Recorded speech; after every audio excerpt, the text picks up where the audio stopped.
Eight home Somdatt roasted and ground the gram into sattu. घर जाकर सोमदत्त ने क्या किया, सोमदत्त ने उस ग्राम को रोस्ट किया और उसको सत्तू में बदल दिया। He took the sattu and a pot of water to the outskirts of the town. उसने क्या किया, सत्तू को लिया और एक पानी का मटका लिया और गांव के बाहर की ओर चला गया। He gathered some sal leaves. He gathered some sal leaves and folded them into small bowls in which he mixed sattu with water. उसने क्या किया, कुछ साल के पत्तों को इकट्ठा किया और उन्हें फोल्ड किया छोटे बाउल्स में और उसमें उसने सत्तू को पानी में मिक्स कर दिया, मिला दिया। Then he waited. तब उसने वहाँ थोड़ी देर वेट किया। Soon woodcutters came out of the jungle carrying bundles of firewood. तभी क्या हुआ, लकड़ी काटने वाले वहाँ जंगल से आ रहे थे, वापस आ रहे थे, बंडल्स ऑफ फायरवुड, और उनके पास क्या थे, लकड़ियों के गट्ठे थे। दे वर टायर्ड एंड थर्स्टी, वो बहुत थके हुए थे और उनको बहुत प्यास भी लगी हुई थी। Somdatt offered them the cool sattu and they happily drank it. Somdatt ने उनको सत्तू दिया पीने के लिए, ठंडा ठंडा सत्तू पीने के लिए दिया और उन्होंने खुशी खुशी उसे पी लिया। Each wood cutter gave him some firewood in return. हर लकड़हारे ने क्या किया, सभी लकड़हारों ने उसे बदले में कुछ लकड़ियां दे दी। Somdatt thanked them and went home. Somdatt ने उनका धन्यवाद किया और घर की ओर। The next morning Somdatta sold the wood and bought more Bengal gram which he ground into sattu and sold to the thirsty woodcutters.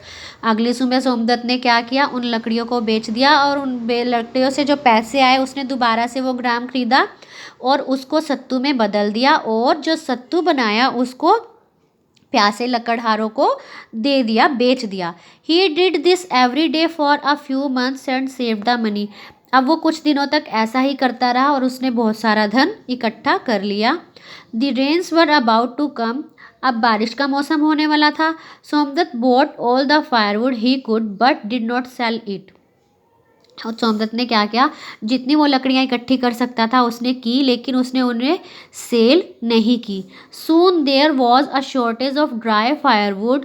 तभी क्या हुआ, जल्दी ही वहाँ पर there was a shortage of dry firewood, वहाँ पर ड्राई फायरवुड की शॉर्टेज हो गई, कमी हो गई। Somdatt sold his pile at a huge profit. Somdatt ने इन लकड़ियों को जो उसने इकट्ठी की हुई थी ना लकड़ियाँ, उनको बहुत ही ऊंचे दामों पर बेच दिया। With this money Somdatt bought spices and nuts from his father's old friends and sell to the distant lands. इस धन से सोमदत्त ने क्या खरीदा, मसाले और नट्स खरीदे फ्रॉम हिज फादर्स, अपने पिता के पुराने मित्रों से, और उसको डिस्टेंट लैंड्स में बेच दिया। He had many adventures on the seas, उसने सीज में बहुत सारे एडवेंचर्स देखे। He came back a successful young merchant and built a house. अब वो बहुत ही सक्सेसफुल, बहुत ही अमीर व्यापारी बन गया और उसने एक बहुत ही सुंदर घर बनाया। Where he began to live with his mother, जहाँ पर वो अपनी माँ के साथ रहने लगा। With the money he had earn he also set up a business in the town, और जो धन उसने इकट्ठा किया था उससे उसने अपना पूरा बिजनेस खड़ा कर लिया। When that flourished, he went to meet Ved Prakash with a golden rat as a token of his gratitude. अब जब वो वेल सेटल्ड हो गया, उसका बिजनेस सेट हो गया, तो उसने क्या किया, उसने एक सोने का चूहा बनवाया और उसको किसको देने के लिए गया, क्योंकि वो वेद प्रकाश से मरा हुआ चूहा लेके आया था। उसने उस मरे हुए चूहे के बदले उसको उसके प्रति अपनी जो वेद प्रकाश ने उसको चूहा दिया था उसके बदले में उसने उसको सोने का चूहा बनवाकर दिया। Ved Prakash did not recognise Somdatt at first. पहले तो वेद प्रकाश को पहचान में नहीं आया कि ये कौन आदमी आया है। It had been 5 years since their last meeting, क्योंकि जब वो पहले मिले थे तो इस बात को तो 5 साल हो गए थे। When Somdatt handed him the golden rat, Ved Prakash looked at the young man and remembered the incident of the dead rat. जब वेद प्रकाश के हाथों में सोमदत्त ने वो गोल्डन रैट दिया तो वेद प्रकाश ने उस लड़के की तरफ देखा और उसको मरे हुए चूहे वाली बात याद आ गई। The merchant refuse to take the rat but Somdatt insisted. व्यापारी ने मना किया कि मैं ये सोने का चूहा नहीं ले सकता, लेकिन सोमदत्त नहीं माना. He explained that not only had the dead rat been a loan, but Ved Prakash's words were the inspiration that had led to his rags to riches story. उसने कहा कि ये सिर्फ एक चूहे को उधार लेने वाली बात नहीं है, लेकिन बल्कि जो तुमने वर्ड्स कहे थे, जो तुम्हारे वर्ड्स थे, जो तुमने कहा था कि आदमी को मेहनत करनी चाहिए, तुम्हारे जो वर्ड्स थे वो भी मेरे लिए इंस्पिरेशन थे. तुम्हारे वर्ड से मुझे प्रेरणा मिली, जिससे कि मैं आज इतना बड़ा आदमी बन सका हूँ. Ved Prakash finally accepted the golden rat. Ved Prakash ने फाइनली उस गोल्डन रैट को रख लिया.